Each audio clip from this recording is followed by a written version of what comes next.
Thank you, ladies and gentlemen, councillors, for coming this evening. I think that clock's a little bit slow, but it is actually 7 o'clock. So it's time. This is a meeting of the Licensing and Public Protection Committee. Excuse me. And we'll start, first of all, with apologies. I have apologies from Councillor Edgington Plunkett with no substitute proffered. I have an apology from Councillor Skelding and Councillor John Tagg is substitute for Councillor Skelding. Councillor David Allport is sent apologies with no substitute, and Councillor Barker is substituted by Councillor Sue Beeston. Are there any other apologies? No, thank you. Agenda item 2, can make my computer work. Declarations of interest in relation to any of the licensing matters on this agenda. Any? No, thank you. So item 3 on the agenda is the minutes of the previous meeting, which you'll find on pages 3 to 6 of the agenda pack. As I presume you've all had a chance to peruse the minutes of the previous meeting. Are there any alterations, addendums or modifications that need to be made? Or can you count this as a true record? Yes, thank you. Item number 4 on the agenda is the National Licensing Policy Framework for the hospitality and leisure sectors, which you'll find on pages 7 to 10 of the agenda pack. And our officer, Matt Burton, will give us a resume of this. Thank you, Matt. Thank you, Chair. The purpose of this report is just to update members on a newly published policy document from central government called the National Licensing Policy Framework for the Hospitality and Leisure Sectors. You'll remember from previous reports that in the sort of spring to summer of 2025, the government carried out a licensing policy sprint process, establishing a task force to look at licensing across government, industry and police and local authority. Excuse me. Out of that policy sprint task force came 10 priority recommendations, which are listed at 1.2 of the report for you. We're only going to focus on number 1, which is the National Licensing Policy Framework, as the other 9 are still under sort of consultation as to how they are going to be progressed. So in respect of recommendation 1, which is the policy framework, the publishing department, which is the Department for Business and Trade, they responded to the task force recommendation by acknowledging the merits of having a national framework to provide a direction to local authorities who deal with licensing whilst preserving that local discretion and local decision making. So in November 2025, the department published the policy framework. If you want to see the full framework, there's a link at 15.2 of the report. And whilst it's important to know that it is a sort of a government document, there isn't any statutory footing to it. It is just a guidance document, a policy document. So whilst we will obviously be taking it into account, we don't have any legal requirement to have any regard to it. Within it, it confirms the 4 licensing objectives from the Act are still obviously the main part and main thrust of the licensing regime. However, it also promotes that local authorities should be supporting broader ambitions such as economic and business growth.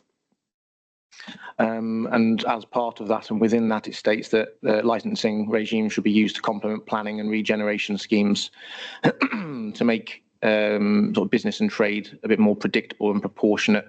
So people who do want to enter these sorts of trades and industries know what they're getting themselves into, in effect. The policy framework is broken down into 7 sections. The first 2 are just a foreword and the introduction. So I'll focus more on the other sections. Section 3 is the scope of the framework, which just explains who it takes into account and who it's relevant for. So it makes it clear it's relevant for on-trade activities. So it's wherever a licensable activity takes place at that premises, not for off sales of alcohol or takeaways that only deliver food or sort of delivery only business. They are not included within this. Section 4 relates to trying to make the framework a balanced licensing system. That's to make it more consistently approached across the country.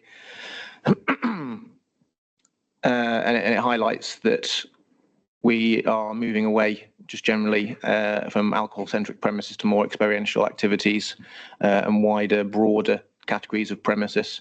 And the licensing system, whilst introduced sort of just over 20 years ago, or the current system 20 years ago, it needs to remain flexible. It's a bit outdated already, in effect. So what central government are trying to do, along with industry, is sort of broaden that and make people treat it in a more consistent manner. Similarly, for Section 5 implementation, it gives recommendations as to how local authorities, licensing authorities, can implement the policy framework to allow for that predictability and consistency that I've mentioned already. And it also confirms that blanket conditions aren't suitable. It's not something that this local authority does, but there are local authorities elsewhere that have sort of standard conditions that apply to most licensed applications that come in.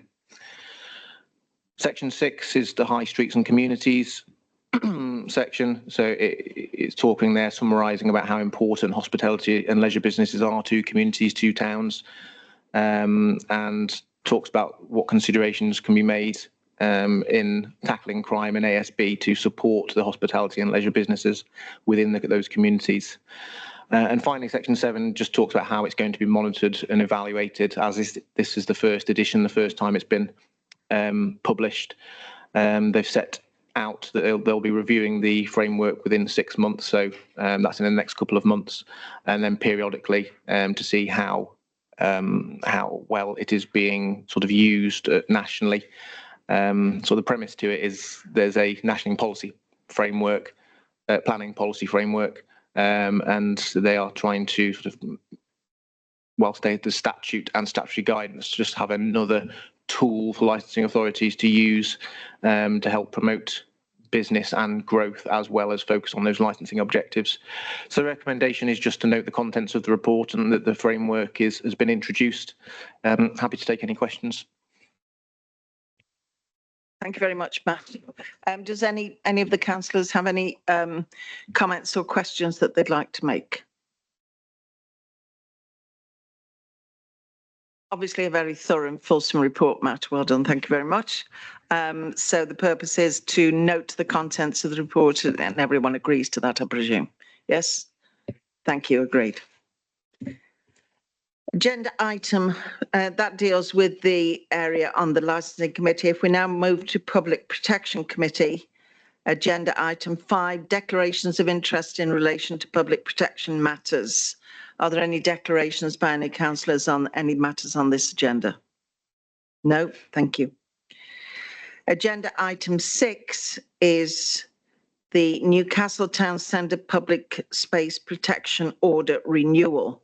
The contents will be found on pages 11 to 24 of your agenda item pack. Our officer Michelle is going to give us a summary of this. Thank you, Michelle. Thank you, Chair. So this item presents the outcome of the consultation on the renewal of the Newcastle Town Centre Public Space Protection Order, and it seeks the approval to implement an updated order. The PSPO continues to be needed to address consistent issues reported in the town centre, including street drinking, drug use, persistent and aggressive begging and vandalism, and also more recently the misuse of e-scooters. The PSPO provides the police and authorised council officers with a proportionate tool to manage these behaviours within a clearly defined boundary. A 12-week consultation was carried out between October 2025 and January 26, and we received a total of 86 responses to that consultation.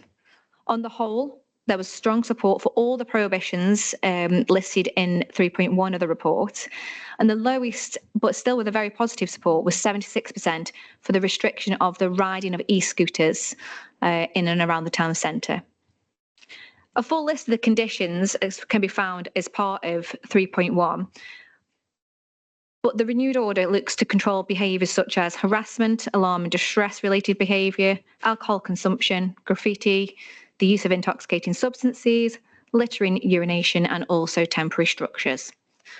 So there were a number of options considered as part of this proposal. The first one was we do nothing. We don't look to reintroduce the order, which risks increased incidents in and around the town centre. We could also look to reduce the size of the area that's covered by the public space protection order, but again, that's also risks displacement. And the area that has been selected to be covered by the public space protection order is directly linked to the hotspot mapping that's provided by Staffordshire Police.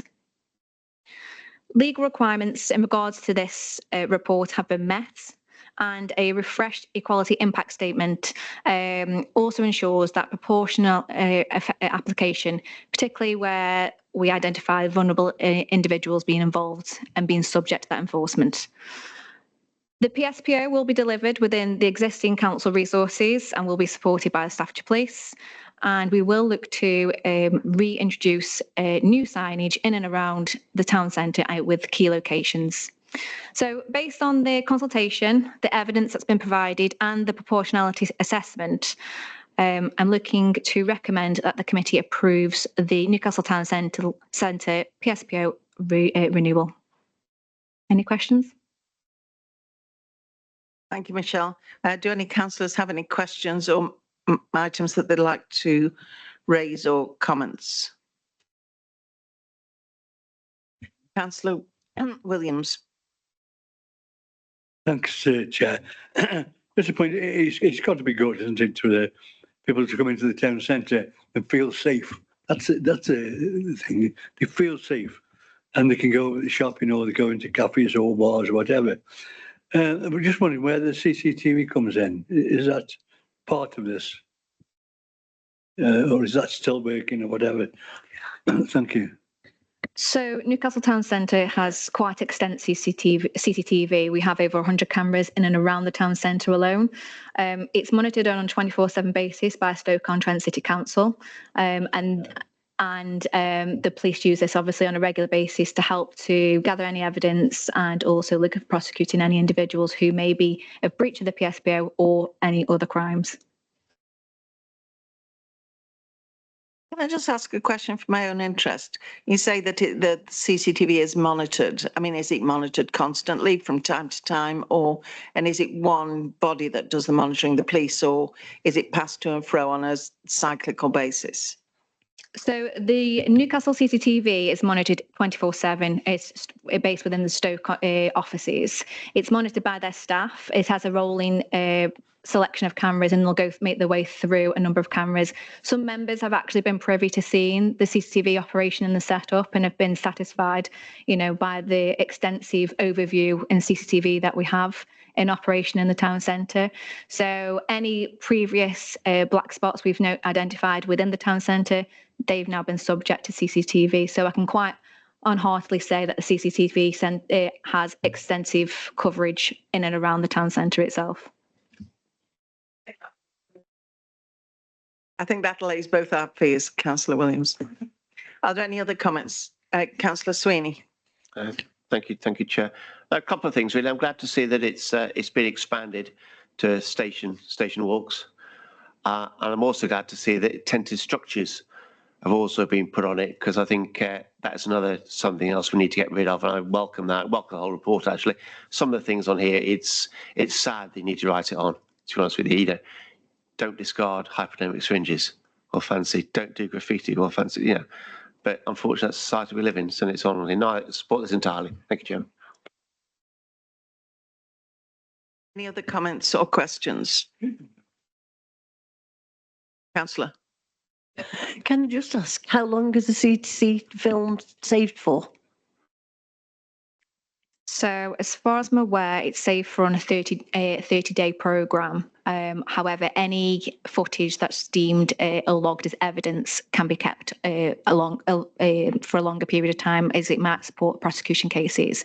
So if we deem a bit of footage to be used for evidential purposes, we can flag that footage and we can save that for a longer retention period. Any other comments or questions, councillors? No? Thank you. Very fulsome report, Michelle. Thank you very much.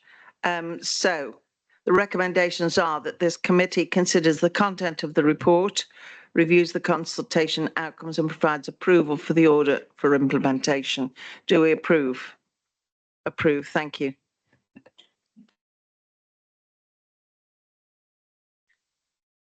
So agenda item 7 is the government consultation proposals to make taxi licensing the responsibility of local transport authorities. And this report will be found on pages 25 to 34 of your agenda item pack. And our officer, Matt Burton, will give us a synopsis of this. Thank you, Matt. Thank you, Chair. Yes, so this report is to do with a recent and open consultation from central government in relation to whether taxi licensing should be moved from local authorities to local transport authorities. And this comes off the back of the Levelling Up and Devolution Bill, which was published in December 2024. The recommendation is twofold. One is just to note the contents of the report, and 2 is to agree the officer's proposed submission with any amendments that may be sort of desired. Just a little bit of background first. You'll know that taxi licensing is underpinned by 2 main pieces of legislation which are quite old. The first being the Town and Police Clauses Act 1847, and then the Local Government Miscellaneous Provisions Act 1976, which celebrates its 50th birthday this year. They place the responsibility of taxi licensing in England upon the lower tier authorities where they exist or unitary where they don't. The only 2 exceptions are London and Plymouth. Within the current Staffordshire local government setup, there are 9 taxi licensing authorities, which are made up of the 8 district and boroughs and then Stoke-on-Trent City Council. And then Staffordshire County Council are the local transport authority for the entire county other than Stoke-on-Trent. So under the proposals within the consultation and under the current local government structure, it would move licensing of taxis from 9 responsible authorities down into 2.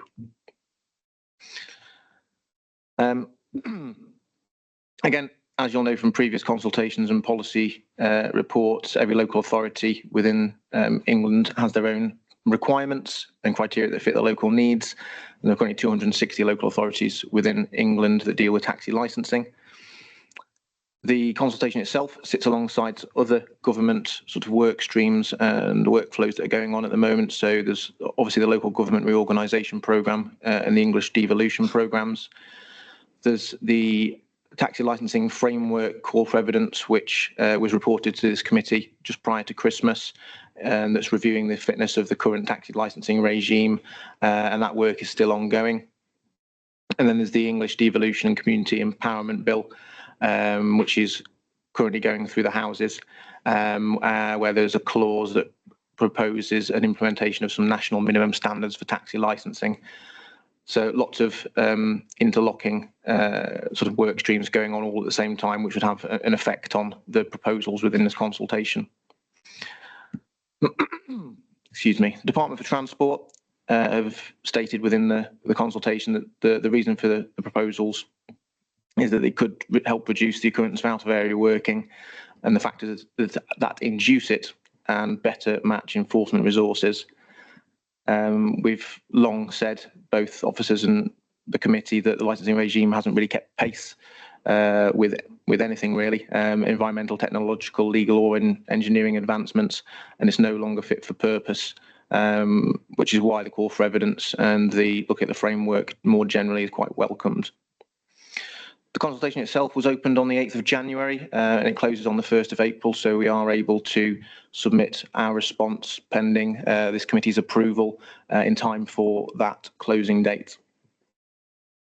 I don't propose to go through the entire document or even the consultation response. I'll just sort of briefly summarise that, then if there's any questions, I'll take those. As it stands, there are currently 70 local transport authorities in England, but it is noted that with the local government reorganisation that may change. It's stated that residents will live, travel and work and socialise across local authority borders as they are now. and it is the view of the department that local transport authority areas better reflect local travel patterns.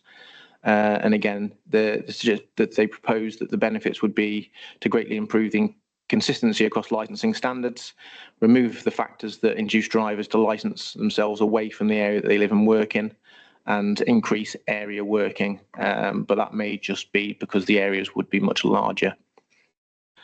It is also noted that the proposals would have an unknown effect on licensing authorities, local authorities, particularly with local government reorganisation not having been determined and finalised yet. So the purpose of the consultation is to seek views from all licensing authorities, current licensing ones, from all local transport authorities who would become responsible should the proposals go forward, and then everyone else involved within the trade and the people that use it. So it really is a consultation for everyone.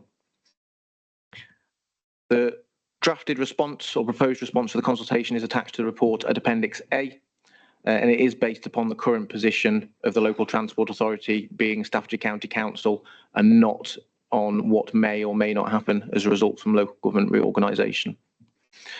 In brief, officers, we've identified cost and saving implications of the proposals, and these broadly relate to staffing, software, and the consumables you need to sort of make taxi badges, taxi plates. Within the consultation, it does ask for monetary values and resource time estimates. We found that quite difficult given the lack of information to support really what the consultation is asking for within the document. So we haven't really been able to put in those sorts of figures to the document itself, as you'll see. The consultation questions are quite fixed. There isn't really an opportunity to give, excuse me, to give a wider view. They do and are steered towards what the benefits would be and what the financial implications would be, rather than any potential negative impacts. So as I said, the way that we have approached it is, if it were to change today to the local transport authority, that it would be today. And whilst we do see that there would be benefits, and we have long promoted benefits of consistency across local authorities, we absolutely feel we must push that this needs to sit alongside potential new legislation, new standards for taxis, and not just moving it from one regulatory authority to another, because we don't believe that that would have the benefits that are proposed. So that's it in brief. I'm happy to take any questions that there might be, Chair. Thank you. Thank you very much, Matt. Could I just say that the team that run the public protection and licensing team, the reports are always absolutely every I dotted and T crossed, and I thank you both for it. Well, thank the team as well, please. Do councillors have any comments or questions that they'd like to make? Councillor Sweeney. Yeah, thank you, Chairman. I read this at some length, and I think you're correct in saying there's an awful lot of this is going to save money. Well, I don't think it will personally, but it's a lot of that, which is a bit of a theme we have in this government now. This to me is the next stage of getting rid of the licensing powers of borough councils. When they get rid of borough councils, this is one of the jobs. Obviously, it'll go to the centre. It'll go to the Transport Authority. That we don't really know what that is yet, but that's where it's going. I think there's no. I mean, the questions are tilted towards it. No, to you, Matt. I mean, you only ask the questions they give you, but there's no talk on this about improving things really. I mean, one sort of regime would help a bit, but there's no real. It's all about money and getting rid of Newcastle Borough Council and Newcastle Borough Council's licensing committee, which is going to take the input that this committee has, and I think this committee is very proud of its licensing function and its taxi function and the way it works. I think it's taking that off us, putting it to the centre. And you're in a rock and a hard place. You're going to choose. You're going to answer the questions, but I don't agree with it at all. But you're only doing your job, Matt. So no disrespect to yourself. But this is where this is going, I think. Thank you. Matt. Thank you, Chair.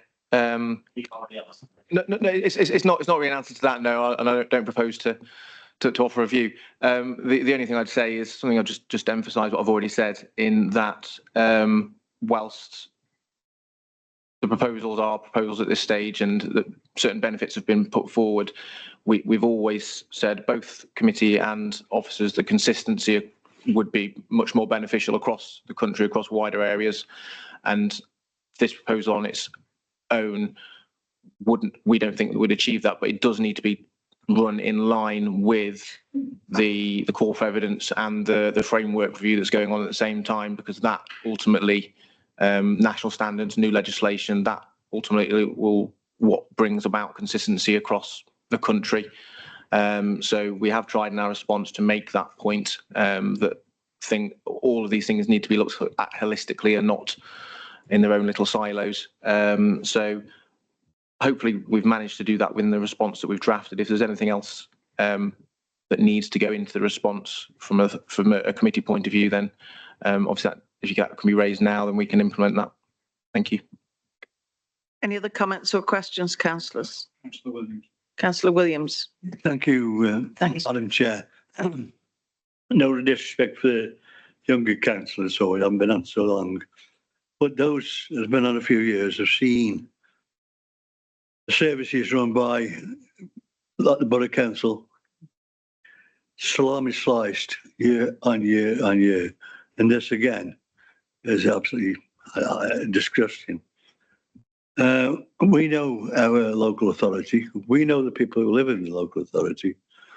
And I think we're on a tight ship, and people turn up to meetings, and I think it's done in a fair and proper manner. What the idea of, I mean, as Senator Sweeney says, get rid of Borough Council, get rid of Borough Council. It's been going on for years, Councillor Sweeney. Go back to the fact, I'm not being rude. Mr. Watterley sits in the House of Lords. Mr. Pettles, we left him in the government.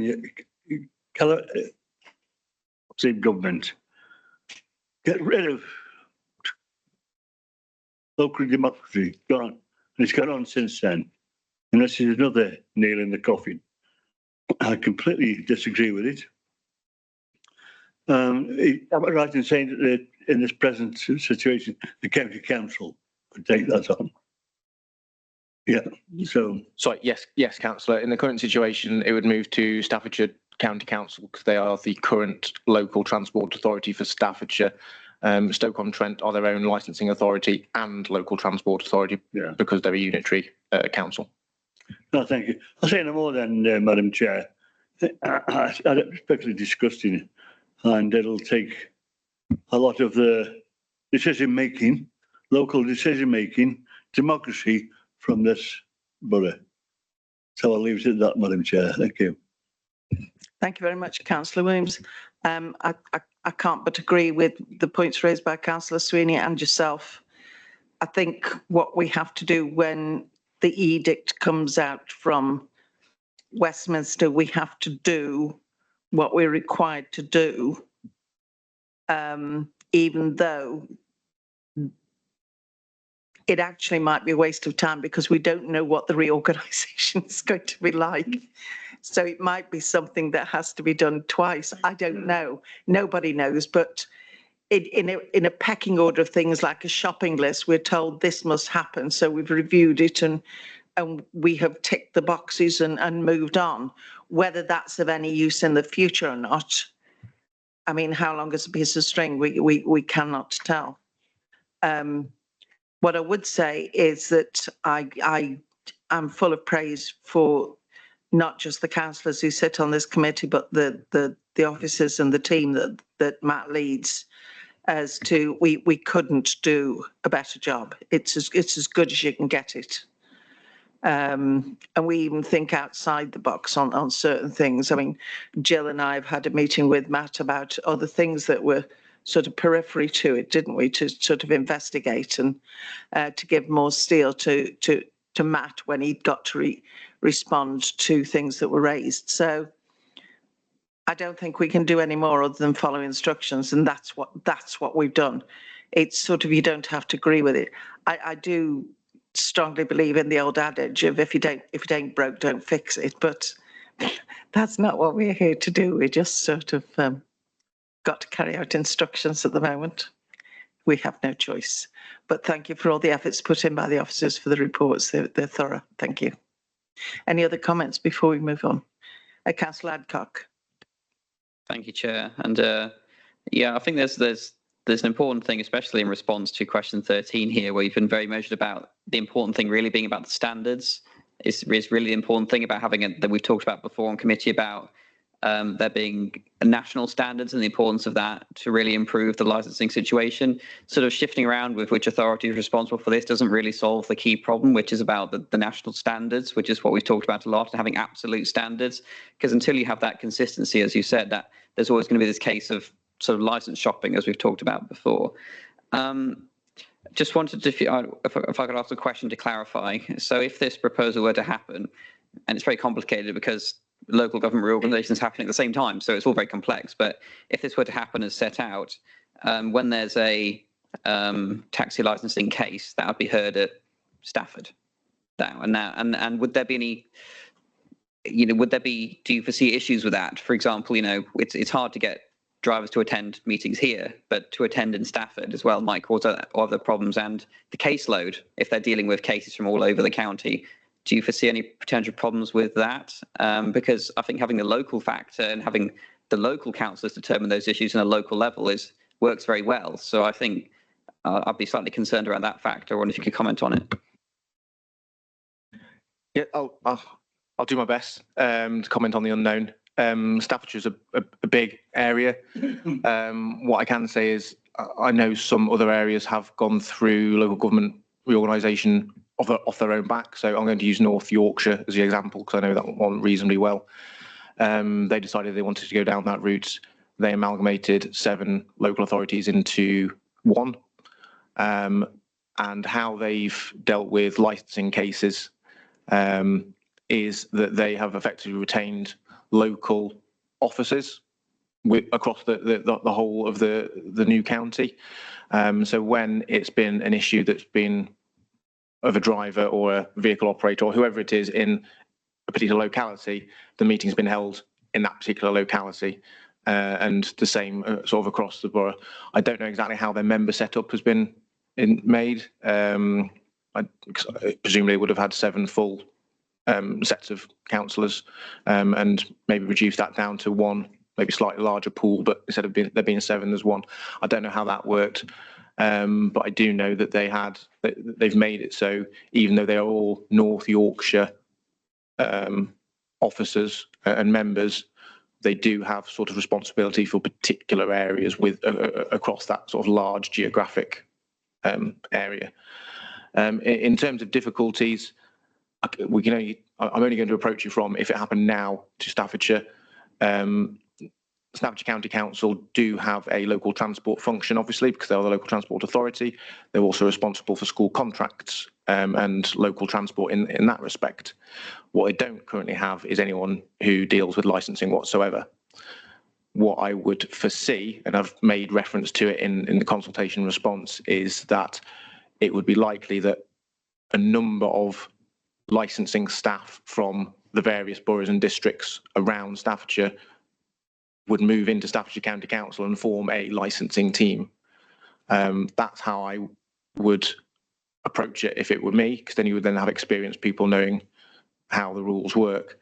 That said, it could be that they don't do that, and it would just be a new team with lesser experience but have more knowledge of transport.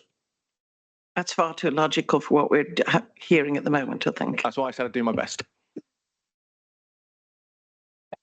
Yeah, and thank that response, very good. And of course, the worry would be that if the ideal is they want to save money, then they'd have it with a licensing team, which would inevitably be smaller than what it is now in the various different borough councils, which again could be a concern. But I don't expect you to comment on that.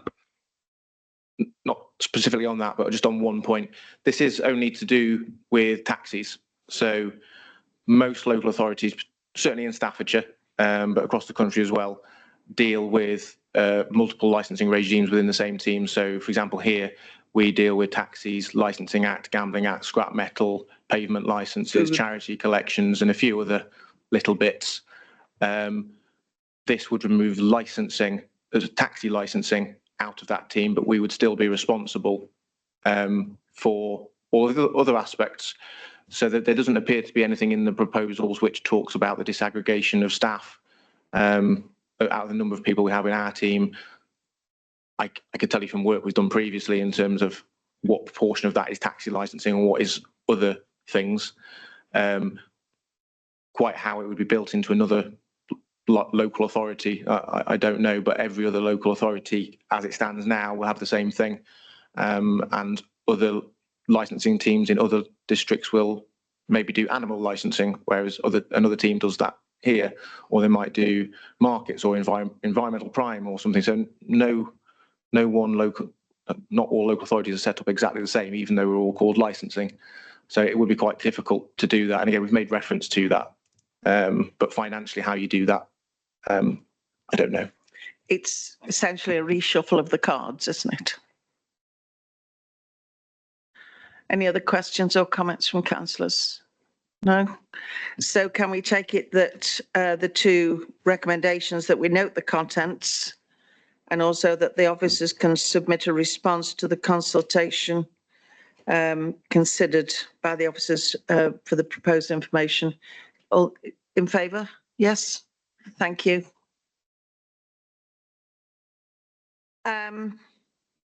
Agenda item 8 is a series of minutes of the Public Protection Subcommittee meetings. Is everyone happy that they're a true and accurate record? Yes, thank you. And part 2, the closed agenda, disclosure of exempt information, none. Urgent business, none. So, you testing me? I'm failing. Date of next meeting, Matt. He knows stuff, you see. There's one in the calendar for the 29th of April, and then I believe there's also one in June, and they're the only two that are currently scheduled. So 29th of April, dear diary. Forward note. Okay, thank you. So I've beaten my record. I close this meeting at 7:38. Thank you all for attending. It's much appreciated.